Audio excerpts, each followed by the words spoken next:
Hello everyone, welcome back to ಮೇಘ್ನಾ blogs. ಎಲ್ಲರೂ ಹೇಗಿದ್ದೀರಿ? ಎಲ್ಲರೂ ಆರಾಮಾಗಿದ್ದೀರಲ್ಲ? ನಾನು ಕೂಡ ಆರಾಮಾಗಿದ್ದೀನಿ. ವಿಡಿಯೋ ಯಾರೆಲ್ಲ ನೋಡ್ತಾ ಇದ್ದೀರಾ ಪ್ಲೀಸ್ ಸಬ್ಸ್ಕ್ರೈಬ್ ಮಾಡಿ, ಇಷ್ಟ ಆದರೆ ಲೈಕ್ ಮಾಡಿ. ಇನ್ನೇನು ಊರಿಗೆ ಬಂದು ಆಲ್ಮೋಸ್ಟ್ 7 ಮಂತ್ ಮೇಲೆ ಆಗಿತ್ತು. ಪಾಪುಗೆ ಇವಾಗ 5 ಮಂತ್ಸ್ ಕೂಡ ಆಗ್ಲಿಕ್ಕೆ ಬಂತಲ್ಲ. ಇನ್ನೇನು ಬೆಂಗಳೂರು ರಿಟರ್ನ್ ಹೋಗಬೇಕು ಅಂಥೇಳಿ ಎಲ್ಲ ಪ್ಯಾಕ್ ಮಾಡ್ತಾಯಿದ್ವಿ. ಅಂದರೆ ನನಗೆ ಆಫೀಸಲ್ಲಿ ಸ್ವಲ್ಪ ಕೆಲಸ ಇತ್ತು, ಲ್ಯಾಪ್ಟಾಪ್ ಎಲ್ಲ ಕಲೆಕ್ಟ್ ಮಾಡಬೇಕಿತ್ತು. ಹಾಗಾಗಿ ಬೇಗನೆ ಬರ್ತಾಯಿದ್ದೆ. ಅದು ನೋಡ್ಕೊತೀನಿ, ಸೆಟ್ ಆದರೆ ಪಾಪುಗೆ ಎಲ್ಲ ಸೆಟ್ ಆದರೆ ಇರ್ತೇನೆ, ಇಲ್ಲದಿದ್ರೆ ರಿಟರ್ನ್ ಬರೋಣ ಅಂದ್ಕೊಂಡು ಎಲ್ಲ ಪ್ಯಾಕ್ ಮಾಡ್ತಾ ಇರೋದು. ಎಲ್ಲ ಹೊಂದ್ಕೋತೀನಿ ಅಲ್ಲಿ ಅಂದ್ಕೊಂಡಿದ್ದೀವಿ. ನಾನು ಏನೇನು ತೊಗೊಂಡೋಗ್ಬೇಕು ಅದನ್ನೆಲ್ಲ ತೊಗೊಂಡು ಬಂದು ಕೊಡ್ತಾಯಿದ್ದೆ. ನನ್ನ ಕಸಿನ್ ಅದೇನೇನು ಸಿಗುತ್ತೆ ಅದನ್ನು ಹಾಕೊಳ್ಳೋದು, ಟ್ರೈ ಮಾಡೋದು. ಅಲ್ಲಿ ನಮ್ಮ ಮಮ್ಮಿ ನಮ್ಮ ಅತ್ತೆ ಎಲ್ಲ ಕೂತಿದ್ರು, ಅವರಿಗೆಲ್ಲ ರೇಗಿಸೋದು ಅದು ಮಾಡ್ತಾಯಿದ್ಲು. ನಾನು ಪ್ಯಾಕಿಂಗಿಗೆ ಅವಳೇ ಹೆಲ್ಪ್ ಮಾಡ್ತಾಯಿದ್ಲು ಅಂಥೇಳಿ ಹೇಳ್ಬೋದು. ಎಲ್ಲ ಪ್ಯಾಕ್ ಮಾಡ್ಕೊಂಡ್ವಿ. ಇನ್ನೇನು ತಿಂಡಿ ತಿನಿಸು ಮಾಡ್ಕೊಬೇಕಲ್ಲ. ನಮ್ಮ ಸೈಡು ಅಂಟುಂಡೆ ಅಂಥೇಳಿ ಮಾಡ್ತೇವೆ. ಅಂದರೆ ಬಾಣಂತಿಗೆ ಸ್ಪೆಷಲ್ಲಾಗಿ ಅದನ್ನೇ ಮಾಡೋದು. ಬೇಸಿಕಲಿ ಇದು ಡ್ರೈ ಫ್ರೂಟ್ಸ್ ಲಡ್ಡು ಅಂತಲೂ ಹೇಳ್ಬೋದು. ನೀವು ಎಲ್ಲರೂ ತಿನ್ಬೋದು, ಬಾಣಂತಿ ಅಂತಲೇ ಅಲ್ಲ, ಶಕ್ತಿ ಬರುತ್ತಲ್ಲ, ಇದು ಹೆಲ್ದಿ ಲಡ್ಡು ಅಂಥೇಳಿ. ಅದನ್ನು ಯಾವ ರೀತಿ ಮಾಡೋದು ಅಂತ ನೋಡೋಣ ಬನ್ನಿ. ಇಲ್ಲಿ ಫಸ್ಟ್ ಎಲ್ಲ ಥರ ಡ್ರೈ ಫ್ರೂಟ್ಸು, ಬಾದಾಮಿ, ಗೋಡಂಬಿ ಅದೆಲ್ಲ ತೊಗೊಂಡಿದ್ದೀನಿ. ಇದು ಡ್ರೈ ಉತ್ತತ್ತಿ ಅಥವಾ ಖಜೂರಿ, ಡ್ರೈ ಖಜೂರಿ. ಇದು ಡೇಟ್ಸು ನಿಮ್ಗೆ ಗೊತ್ತೇ ಇರೋದು. ಲವಂಗ ಒಂದು 10ರಿಂದ 12 ಯಾಲಕ್ಕಿ. ಇದು ಜಾಜಿಕಾಯಿ ಅಂಥೇಳಿ, ಒಣ ಶುಂಠಿ ಮತ್ತು ಇದು ಒಣ ದ್ರಾಕ್ಷಿ. ಫಸ್ಟು ನಾವೇನು ಮಾಡಬೇಕು ಅಂದರೆ ಡ್ರೈ ಉತ್ತತ್ತಿ, ಡ್ರೈ ಖಜೂರಿ ಇರುತ್ತಲ್ಲ, ಅದನ್ನು ಮಿಕ್ಸಿಗೆ ಹಾಕಬೇಕು ನುಣ್ಣಗೆ. ಆಮೇಲೆ ಕೊಬ್ಬರಿ ತುರಿ ಮಾಡಿಕೊಂಡು ಅದ್ರ ಜೊತೆಗೆ ಡೇಟ್ಸ್ ಆ್ಯಡ್ ಮಾಡಿ ನೀಟಾಗಿ ಮಿಕ್ಸಿ ಮಾಡಿದರೆ ಅದು ಪೇಸ್ಟ್ ಆಗೋಲ್ಲ, ನುಣ್ಣಗೆ ಅಂದರೆ ಪೌಡರ್ ಥರನೇ ಬರುತ್ತೆ. ನಾನು ಎಲ್ಲ ಮೆಜರ್ಮೆಂಟು ಡಿಸ್ಕ್ರಿಪ್ಷನಲ್ಲಿ ಹಾಕಿರ್ತೀನಿ, ಆಯಿತಾ? ಇದು ಡೇಟ್ಸ್ ಮತ್ತು ಕೊಬ್ಬರಿ ತುಡಿ ಮಿಕ್ಸಿ ಮಾಡಿರೋದದ್ದು ಪೌಡರು. ಆಮೇಲೆ ಲವಂಗ, ಜಾಜಿಕಾಯಿ, ಯಾಲಕ್ಕಿ ಅದನ್ನೆಲ್ಲ ಸಪ್ರೇಟಾಗಿ ಮಿಕ್ಸಿಗೆ ಹಾಕೋಬೇಕು. ಇಲ್ಲದಿದ್ದರೆ ಅದು ಪೌಡರ್ ಆಗೋಲ್ಲ ಎಲ್ಲದ್ರ ಜೊತೆ ಮಾಡಿದರೆ. ಅದನ್ನು ನೆಕ್ಸ್ಟು ಏನೇನು ಡ್ರೈ ಫ್ರೂಟ್ಸ್ ಇರುತ್ತೆ ಅದನ್ನೆಲ್ಲ ತುಪ್ಪದಲ್ಲೇ ಹುರ್ಕೋಬೇಕು. ನಾವು ಎಲ್ಲನೂ ತುಪ್ಪದಲ್ಲೇ ಹುರಿಬೇಕು. ಬಾದಾಮಿ ಮತ್ತು ಗೋಡಂಬಿನ ಫಸ್ಟು ನಾನು ಫ್ರೈ ಮಾಡ್ತಾಯಿದ್ದೀನಿ. ಅದೇನು ಮೆಜರ್ಮೆಂಟು ನಾನು ಎಲ್ಲ ಡೀಟೇಲಾಗಿ ಡಿಸ್ಕ್ರಿಪ್ಷನ್ ಹಾಕಿರ್ತೀನಿ. ಬಾದಾಮಿ ಮತ್ತು ಗೋಡಂಬಿ ಆದಮೇಲೆ ಒಣ ದ್ರಾಕ್ಷಿ, ನಾವು ಮನುಕ್ ಅಂಥೇಳಿ ಹೇಳ್ತೀವಿ, ಅದನ್ನು ಸ್ವಲ್ಪ ಫ್ರೈ ಮಾಡ್ಕೋಬೇಕು. ಅದು ಒಂಥರ ಉಬ್ಬುತ್ತೆ ನೋಡಿ, ಆ ಥರ ಫ್ರೈ ಮಾಡಿಕೊಂಡ್ರೆ ತಿನ್ನಬೇಕಾದ್ರೆ ನೀಟಾಗಿ ಬರುತ್ತೆ, ಬಾಯಲ್ಲಿ ಸಿಕ್ತಿರುತ್ತೆ. ಅದೆಲ್ಲ ಫ್ರೈ ಮಾಡಿಕೊಂಡು ಒಂದು ದೊಡ್ಡ ಪಾತ್ರೆಯಲ್ಲಿ ಹಾಕ್ತಾಯಿರಿ ನೀವು. ಅಂದರೆ ನಿಮಗೆ ಕಾಣಿಸ್ತಿರುತ್ತೆ ಏನು ಹಾಕಿದ್ವಿ ಏನು ಅಂಥೇಳಿ. ಇದು ಡ್ರೈ ಖಜೂರ ಏನು ನಾವು ಮಿಕ್ಸಿ ಹಾಕಿದ್ವಲ್ಲ ಅದನ್ನು ಹುರ್ಕೋಬೇಕು. ಅದರೊಳಗಡೆ ಇದು ಯಾಲಕ್ಕಿ ಮತ್ತು ಲವಂಗ ಪೌಡರ್ ಇರುತ್ತಲ್ಲ ಅದನ್ನು ಮಿಕ್ಸ್ ಮಾಡಿ ಅದನ್ನು ಹುರ್ಕೊಳ್ಳಿ. ಅದಾದಮೇಲೆ ಆಳವಿ ಅಂಥೇಳಿ ಸಿಗುತ್ತೆ. ಇದೇನು ಬೆನ್ನು ನೋವು ಮತ್ತು ಸೊಂಟದ ನೋವಿಗೆ ತುಂಬ ಯೂಸ್ಫುಲ್ಲಾಗಿರುತ್ತೆ ಇದು. ಇದನ್ನು ಒಂದು ಸ್ವಲ್ಪ ಚಿಟಪಿಟ ಅನ್ನೋ ಥರ ಸೌಂಡ್ ಬರುತ್ತದು ಹುರಿಬೇಕಾದ್ರೆ, ಆ ಥರ ಹುರ್ಕೋಬೇಕು. ಅದಕ್ಕೆ ಸ್ವಲ್ಪ ಗಸಗಸೆ ಸೇರಿಸಿ, ಒಂದು ಸ್ವಲ್ಪ ಫ್ರೈ ಮಾಡಿಕೊಂಡ್ರೆ ಸಾಕು. ಅದ್ರ ನೆಕ್ಸ್ಟು ನಾವು ಏನು ಕೊಬ್ಬರಿ, ಇದಕ್ಕೆ ಮೇನ್ ಕೊಬ್ಬರಿ ಬಂದು ನಾವು ಕೊಬ್ಬರಿ ಉಂಡೆ ಅಥವಾ ಅಂಟುಂಡೆ ಅಂತಲೇ ಹೇಳೋದು. ಅದು ಕೊಬ್ಬರಿ ತುರಿ ಮತ್ತು ಡೇಟ್ಸ್ ಪೌಡರ್ ಮಾಡಿರ್ತೀವಲ್ಲ ಆ ಮಿಕ್ಸರ್ನನ್ನು ನೀಟಾಗಿ ಫ್ರೈ ಮಾಡ್ಕೋಬೇಕು. ಅದೆಲ್ಲ ಫ್ರೈ ಮಾಡಿರೋದೆಲ್ಲ ಒಂದು ಕಡೆ ಹಾಕಬೇಕು. ಇದು ಬಂದು ಅಂಟು, ಇದೇ ಮೇನು. ಆ್ಯಕ್ಚುಲಿ ಇದು ನಾನು ಸ್ವಲ್ಪ ಪುಡಿ ಮಾಡ್ಕೊಂಡು ಹಾಕಬೇಕಾಗಿತ್ತು, ಹಾಗೆ ಹಾಕ್ಬಿಟ್ವಿ, ಅದು ಫುಲ್ ದೊಡ್ಡದಾಗಿಬಿಡ್ತು ಅದು. ಅದಾದಮೇಲೆ ಪಾಕ, ಉಂಡೆ ಮಾಡ್ಕೊಳ್ಳೋಕ್ಕೆ ನಮಗೆ ಪಾಕ ಬೇಕಲ್ಲ, ಅದನ್ನು ಪ್ರಿಪೇರ್ ಮಾಡ್ತಿರೋದು. ನಾನು ಸಕ್ಕರೆ ಯೂಸ್ ಮಾಡಿಲ್ಲ, ಬೆಲ್ಲನೇ ಯೂಸ್ ಮಾಡಿರೋದು. ಒಂದೆಳೆ ಪಾಕ ಆದರೆ ಸಾಕು. ಆ್ಯಕ್ಚುಲಿ ನಮ್ಮ ಮಮ್ಮಿ ಪ್ರಿಪೇರ್ ಮಾಡ್ತಿರೋದು ಇದನ್ನೆಲ್ಲ, ನಾವು ಹೋಗ್ತೀವಿ ಅಂಥೇಳಿ ಎಲ್ಲ ಮಾಡಿಕೊಡ್ತಿದ್ದಾರೆ ಅವರು. ಇದು ಪಾಕ ಸ್ವಲ್ಪ ಬಿಸಿ ಇರಬೇಕಾದ್ರೇ ಆಳೆ ಮತ್ತು ಗಸಗಸೆ ಹುರಿದಿರ್ತೀವಲ್ಲ ಅದನ್ನು ಸೇರಿಸಿ, ಅದು ನೆಕ್ಸ್ಟ್ ಇದೆಲ್ಲ ಡ್ರೈ ಫ್ರೂಟ್ಸು ಲಡ್ಡು ಅದನ್ನೆಲ್ಲ ಅದರ ಪಾಕದಲ್ಲೇ ಮಿಕ್ಸ್ ಮಾಡಿ ಈ ಥರ ನಾವು ಉಂಡೆ ಕಟ್ಕೊಬೋದು. ಈಸಿ, ಏನು ಡಿಫಿಕಲ್ಟ್ ಆಗೋಲ್ಲ ಕಟ್ಕೊಳ್ಳೋಕ್ಕೆ. ತುಪ್ಪ ನೋಡಿ ಯಾವ ಥರ ಕಾಣಿಸುತ್ತೆ, ಹೆಲ್ದಿ ಅಂತ ಹೇಳತ್ತೆ. ಇದನ್ನು ನಾವು ಇನ್ನೂ ಡೆಲಿವರಿ ಆದಮೇಲೆ ತಿಂದರೆ ಹಾಲು ಜಾಸ್ತಿ ಬರುತ್ತಂಥೇಳಿ ನಂಬಿಕೆ. 50ರಿಂದ 60 ಲಡ್ಡು ಆಗಿತ್ತು.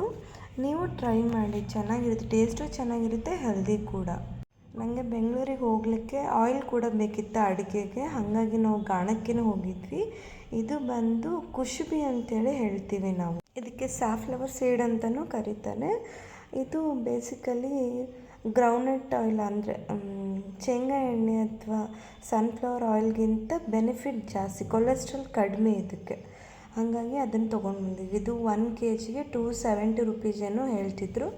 ಅದ್ರ ಜೊತೆಗೆ ಪ್ಯೂರ್ ಕೊಬ್ಬರಿ ಎಣ್ಣೆ ಕೂಡ ತೊಗೊಂಡು ಬಂದಿದ್ದೆ. ನನಗೆ ಹೇರ್ ಆಯಿಲ್ ಮಾಡ್ಕೋಬೇಕಾಗಿತ್ತು. ಹೇರ್ ಆಯಿಲ್ಗೆ ನಾನು ಅಲೋವೆರಾ, ದಾಸವಾಳ, ಆಮೇಲೆ ಈರುಳ್ಳಿ ಮತ್ತು ಕರಿಬೇವು, ಸ್ವಲ್ಪ ಮೆಂತೆ, ಇದನ್ನೆಲ್ಲ ಮಿಕ್ಸ್ ಮಾಡಿ ಪ್ರಿಪೇರ್ ಮಾಡ್ಕೊತೀನಿ. ಇದಕ್ಕೆ ನನಗೆ ಹೇರ್ ಫಾಲ್ ಕಡಿಮೆ ಆಗಿದೆ, ಆಮೇಲೆ ಥಿಕ್ನೆಸ್ ಜಾಸ್ತಿ ಇರುತ್ತದೆ. ಆಮೇಲೆ ನನ್ನ ಕೂದಲು ಡಾರ್ಕು ಇದೆ ಅಂತ ಫೀಲು ನನಗಿತ್ತು ಆಯಿಲ್ ಯೂಸ್ ಮಾಡಿದ್ಮೇಲೆ. ಅಂದರೆ ಅರ್ಧ kg ಆಯಿಲ್ ತೊಗೊಂಡಿರೋದು ನಾನು. ಅರ್ಧ kg ಆಯಿಲಲ್ಲಿ ನೀವು ಇದು ಕರಿಬೇವು, ದಾಸವಾಳ ಅದು ಎಷ್ಟಾದರೂ ಹಾಕ್ಕೋಬೋದು ನೀವು, ಇಷ್ಟೇ ಹಾಕಬೇಕು ಅದೆಂತ ಏನಿಲ್ಲ. ನಾನು 2 ಆನಿಯನ್ ತೊಗೊಂಡಿರೋದು, ಅಲೋವೆರಾ ಮಿಕ್ಸ್ ಮಾಡಿದ್ದೀನಿ, ಮತ್ತು ಮೆಂತೆ ನೀವು ನೈಟು ನೆನೆಸಿಟ್ಟು ಹಾಕಿದರೆ ಇನ್ನೂ ಒಳ್ಳೆಯದಿತ್ತು. ನಾನು ಹಾಗೆ ಹಾಕಿರೋದು. ಸ್ವಲ್ಪ ಬ್ರೌನ್ ಕಲರ್ ಆದಮೇಲೆ ಆಫ್ ಮಾಡಿ ಎಲ್ಲ ಆಯಿಲ್ ಆರಿದ ಮೇಲೆ ಸೋಸ್ಕೊಂಡು ಬಾಟಲಲ್ಲಿ ತೊಗೊಂಡು ನಾನು ಬೆಂಗಳೂರು ತೊಗೊಂಡು ಹೋಗ್ತಿರೋದು. ಈ ಕಡೆ ನಾನು ಇದೆಲ್ಲ ಮಾಡಬೇಕಾದ್ರೆ ನನ್ನ ಕಸಿನ್ನು ಬಂಗಾರಿ ಜೊತೆ ಆಟ ಆಡ್ತಾಯಿದ್ಲು. ಆಲ್ಮೋಸ್ಟ್ ಒಂದು 10 ಬ್ಯಾಗೇ ಆಗಿಬಿಟ್ಟಿತ್ತು ಅನಿಸುತ್ತಪ್ಪ. ಬ್ಯಾಗ್ ನೋಡಿದ ತಕ್ಷಣ ಪಾಪ ನಮ್ಮ ಮಮ್ಮಿ ಅಳೋಕ್ಕೆ ಸ್ಟಾರ್ಟ್ ಮಾಡಿದರು. ಆಲ್ಮೋಸ್ಟ್ 7 months ಆಗಿತ್ತಲ್ಲ ಬಿಟ್ಟು, ಅದರಲ್ಲಿ ನನಗಿಂತ ಬಂಗಾರಿನ ಬಿಟ್ಟು ಹೋಗ್ತಿದ್ದಾಳಲ್ಲ ಅಂಥೇಳಿ ಅವ್ರು ಅಳೋದು. ನೀರು ಕೊಟ್ಟರು ಸಮಾಧಾನ ಆಗ್ತಿರಲಿಲ್ಲ. ಬೆಂಗಳೂರಿಗೆ ಬಂದು ಇರೋಕ್ಕೂ ಆಗೋಲ್ಲ ಅವರಿಗೆ. ಇನ್ನೂ ರೇಷನ್ ಕೂಡ ಪ್ಯಾಕ್ ಮಾಡೋದಿತ್ತು, ಅದನ್ನೆಲ್ಲ ಮಾಡ್ತಾಯಿದ್ವಿ. ಅಂದರೆ ಅವಲಕ್ಕಿ, ಉಪ್ಪಿಟ್ಟಿನ ರವೆ ಅದೆಲ್ಲ ನಾನು ಊರಿಂದನೇ ತಗೊಂಡು ಬೆಂಗಳೂರಿಗೆ ಹೋಗೋದು. ಹಾಗಾಗಿ ಅದನ್ನೆಲ್ಲ ಮಾಡ್ತಾಯಿದ್ವಿ. ಇದು ಕಡಲೆ ಬೀಜ ನಮ್ಮದು ತೋಟದಲ್ಲೇ ಬೆಳೆದಿರೋದು. ಆಮೇಲೆ ಸ್ವಲ್ಪ ತೊಗರಿಬೇಳೆ, ಒಂದು 5 kg ಅಷ್ಟು ಆಗೋಷ್ಟು ಅದು ತೊಗೊಂಡು ಹೋಗ್ತಾಯಿದ್ದೆ. ಇದು ಸೊಸೈಟಿ ಅಕ್ಕಿ ದೋಸೆ ಅಥವಾ ಇಡ್ಲಿಗೆ ಅಂಥೇಳಿ. ತೊಗರಿಬೇಳೆ ಕೂಡ ಅದು ಅಂದರೆ ಪಾಲಿಶ್ಡ್ ಇರಲ್ಲ, ಇದು ತೋಟದಲ್ಲೇ ಬೆಳೆದಿರೋದಲ್ಲ, ಪಾಲಿಶ್ ಎಲ್ಲ ಮಾಡಿರಲ್ಲ ನಾವು. ಆಮೇಲೆ ಕೆಂಪು ಖಾರ, ಅಡುಗೆಗೆ ಅಚ್ಚ ಖಾರದ ಪುಡಿ ಹೇಳ್ತಿರಲ್ಲ ಅದು. ಆನಿಯನ್ ಕೂಡ ಈ ಸರಿ ತೋಟದಲ್ಲೇ ಬೆಳೆದ್ಬಿಟ್ಟಿದ್ವಿ. ಒಂದು ಫುಲ್ ಪ್ಯಾಕೆಟ್ ಆಲ್ಮೋಸ್ಟ್ ಅದರಲ್ಲಿ 30 kg ಇರುತ್ತೆ ಅನ್ಸುತ್ತಪ್ಪ. ಅಷ್ಟು ಬೇಡ ಅಂದರೂ ಕೇಳಿಲ್ಲ ನಾವು ಮಮ್ಮಿ, ತೊಗೊಂಡು ಹೋಗಿಬಿಡ್ರಿ, ಇಲ್ಲಿ ಯೂಸ್ ಆಗುತ್ತಂತೇಳಿ. 1-2 ಡೇಸಿಂದ ಬೆಳಗ್ಗೆನೇ ಎದ್ದು ಖಡಕ್ ರೊಟ್ಟಿ ಕೂಡ ಮಾಡಿಬಿಟ್ಟಿದ್ರು. ಒಂದು 60 ರೊಟ್ಟಿ ಆಗಿತ್ತು ಅನಿಸುತ್ತೆ. ಆಮೇಲೆ ಇದು ಸಂಡಿಗೆ, ಆಮೇಲೆ ಏನಿದು ಆಲೂಗಡ್ಡೆ ಚಿಪ್ಸು ಎಲ್ಲ ಬೇಸಿಗೆಲೆಲ್ಲ ಪ್ರಿಪೇರ್ ಮಾಡಿರ್ತಾರಲ್ಲ, ಎಲ್ಲ ಕಳಿಸ್ತಾರೆ ಬೆಂಗಳೂರಿಗೆ. ಜೋಳದ ಹಿಟ್ಟು, ಗೋಧಿ ಹಿಟ್ಟು, ಅಕ್ಕಿ ಹಿಟ್ಟು, ಕಡಲೆ ಹಿಟ್ಟು, ಏನೇನಾಗುತ್ತೆ ಎಲ್ಲ ಹಿಟ್ಟುಗಳನ್ನು ಕಳಿಸ್ಬಿಡೋದು. ಒಂದು 2 monthಸಿಗಾದರೂ ಬರುತ್ತಿದೆ ಹಿಟ್ಟು. ಮತ್ತೆ ಬೇಕಂದರೆ ಬಸ್ಸಿಗೆಲ್ಲ ಇಡ್ತಿರ್ತಾರೆ ಅವರು ರೆಗ್ಯುಲರಾಗಿ. ಇಲ್ಲಿ ಬೆಂಗಳೂರಲ್ಲಿ ನಾನು ಜೋಳ, ಗೋಧಿ ಎಲ್ಲ ಸ್ವಚ್ಛ ಮಾಡಿ ಗಿರಣಿಲೆಲ್ಲ ಹಾಕ್ಸ್ಕೊಂಬರಕ್ಕೆ ನಂಗೆ ಆಗೋಲ್ಲ. ನಂಗೆ ಟೈಮು ಅಷ್ಟಿರಲ್ಲ, ಅಷ್ಟು ಐಡಿಯಾನೂ ಇಲ್ಲ. ಹಂಗಾಗಿ ಮಮ್ಮಿನೇ ಕಳಿಸೋದು. ನಮ್ಮ ಕಡೆ ಸ್ಪೆಷಲ್ ಗೊತ್ತಲ್ಲ, ಶೇಂಗಾ ಹೋಳಿಗೆ ಅದಂತೂ ಫಿಕ್ಸ್ ಮಾಡೇ ಬಿಡ್ತಾರೆ ನಮ್ಮ ಮಮ್ಮಿ ಸ್ವೀಟಲ್ಲಿ. ಅದನ್ನು ಕೂಡ ಮಾಡಿದರು ಬೆಳಗ್ಗೆನೇ. ಸ್ವಲ್ಪ ಆರೆ ಹಾಕೋಣ ಅಂತೇಳಿ ಒಳಗಡೆ ಬೆಡ್ಶೀಟ್ ಮೇಲೆ ಒಣ ಹಾಕಿದ್ವಿ. ಇದು ಕೊಬ್ಬರಿ ಪ್ಯೂರ್ ಎಣ್ಣೆ, ಅಂದರೆ ಬಂಗಾರಿ ಸ್ನಾನಕ್ಕೆಲ್ಲ ಬರುತ್ತೆ, ಒಂದು ಸ್ವಲ್ಪ ಅಡುಗೆಗೂ ಬರುತ್ತೆ ಅಂಥೇಳಿ ಅರ್ಧ ಲೀಟರ್ ಸಪ್ರೇಟಾಗಿ ಇಟ್ಕೊಂಡಿದ್ದೆ ನಾನು. ಹೇರ್ ಆಯಿಲ್ ಬಿಟ್ಟು ಇನ್ನೊಂದು ಸ್ವಲ್ಪ ಇಟ್ಕೊಂಡಿದ್ದೆ. ಚುರುಮುರಿ ಚೂಡ, ಆಮೇಲೆ ಶೇಂಗಾ ಹಿಂಡಿ ಚೂಡ ಅಂತೂ ಫಿಕ್ಸ್. ಆಯಿಲ್ದು ಒಂದು ಬಾಟಲ್ ಕೂಡ 5 ಲೀಟರ್ ಅಷ್ಟೇ ತೊಗೊಂಡಿರೋದು ನಾನು. ಈ ಸರಿ ನೋಡೋಣ ಯಾವ ಥರ ಬರುತ್ತೆ ಅಂಥೇಳಿ 5 kg ಅಷ್ಟೇ ತೊಗೊಂಡೆ ನಾನು. ನೆಕ್ಸ್ಟ್ ಟೈಮ್ ಬೇಕಂದರೆ ಅವ್ರು ಬಸ್ಸಿಗೆ ಇಡ್ತೀವಿ ಅಂತೆಲ್ಲ ಹೇಳಿದರು. ಹುಣಸೆ ಹಣ್ಣು ಕೂಡ ಅಲ್ಲಿಂದನೇ ತೊಗೊಂಡು ಹೋದೆ. ಹುಣಸೆ ಹಣ್ಣು, ಆಮೇಲೆ ಬೆಳ್ಳುಳ್ಳಿ, ಇದು ಎಲ್ಲ ಬಂದು ಜವಾರಿ, ಅಂದರೆ ನಾಟಿ ಹೇಳ್ತೀವಲ್ಲ ಆ ಥರ. ಬೆಂಗಳೂರಲ್ಲೆಲ್ಲ ನನಗೇನು ಹೈಬ್ರಿಡ್ ಸಿಗುತ್ತೆ ಅನಿಸುತ್ತೆ, ಅದು ದೊಡ್ಡದಾಗಿರುತ್ತಲ್ಲ, ಹಾಗಾಗಿ ನಾನು ಆಲ್ಮೋಸ್ಟ್ ಊರಿಂದನೇ ತಗೊಂಡು ಬರ್ತೀನಿ. ಒಂದು ಸ್ವಲ್ಪ ಡ್ರೈ ಖಜೂರಿ, ಆಮೇಲೆ ಬಾದಾಮಿ, ಜಾಜಿಕಾಯಿ ಎಲ್ಲ ಸಪ್ರೇಟಾಗಿ ಇಟ್ಕೊಂಡಿದ್ದೆ. ನಾನು ಬಂಗಾರಿಗೆ ಡೈಲಿ ಮಾರ್ನಿಂಗ್ 1 ಸ್ಪೂನ್ ತಿನ್ನಿಸ್ತೀನಿ. ಹಾಗಾಗಿ ಅದು ಹೋದ ತಕ್ಷಣ ಸಪ್ರೇಟ್ ಸಿಗಲಿ ಅಂಥೇಳಿ ಇಟ್ಕೊಂಡಿದ್ದೆ ನಾನು. ಆಮೇಲೆ ಶಾವಿಗೆ ಕೂಡ ಜಾಸ್ತಿ ಇಟ್ಬಿಟ್ಟಿರ್ತಾರೆ ಇವರು ಬೇಸಿಗೆ ಕಾಲದಲ್ಲಿ. ಹಾಗಾಗಿ ಸ್ವಲ್ಪ ಮೇಲೆ ಇಟ್ಟಿದ್ರು ಎಕ್ಸ್ಟ್ರಾ ಇರೋದೆಲ್ಲ. ಅದನ್ನೆಲ್ಲ ನಂಗೆ ಕಳಿಸ್ಬೇಕಂತ ಹೇಳಿ ತೆಗಿತಾಯಿದ್ರು ನಮ್ಮ ಮಮ್ಮಿ. ಪಾಪ ಹೋಗ್ತೀವಿ ಅಂದ ತಕ್ಷಣ ಈ ಕಡೆ ದುಃಖನೇ ಇರುತ್ತೆ, ಆಮೇಲೆ ಎಲ್ಲ ಕಳಿಸ್ಬೇಕು, ಏನೂ ಮಿಸ್ ಮಾಡಬಾರ್ದು ಅಂಥೇಳಿ ಒಂದೊಂದನ್ನೆಲ್ಲ ನೆನಪು ಮಾಡಿ ಇಟ್ಕೊಂಡು ಪ್ಯಾಕ್ ಮಾಡ್ತಾಯಿದ್ರು. ಒಂದು 10-15 kgs ಆಗುತ್ತೆ ಅನಿಸುತ್ತಿದ್ದು. ಏನು ಶಾವಿಗೆ ನಮಗೆ ಜಾಸ್ತಿ ನಾನೇನಷ್ಟು ಉಪ್ಪಿಟ್ಟು ಎಲ್ಲ ಮಾಡಲ್ಲ, ಸ್ವಲ್ಪ ಪಾಯಸ ಮಾಡೋದಕ್ಕೆ ಜಾಸ್ತಿ ನಾನು ಯೂಸ್ ಮಾಡೋದು. ಒಂದು ಮೀಡಿಯಮ್ ಸೈಜ್ ಬಕೆಟ್ ಫುಲ್ಲೆಲ್ಲ ಅದನ್ನೇ ಪ್ಯಾಕ್ ಮಾಡಿದರು.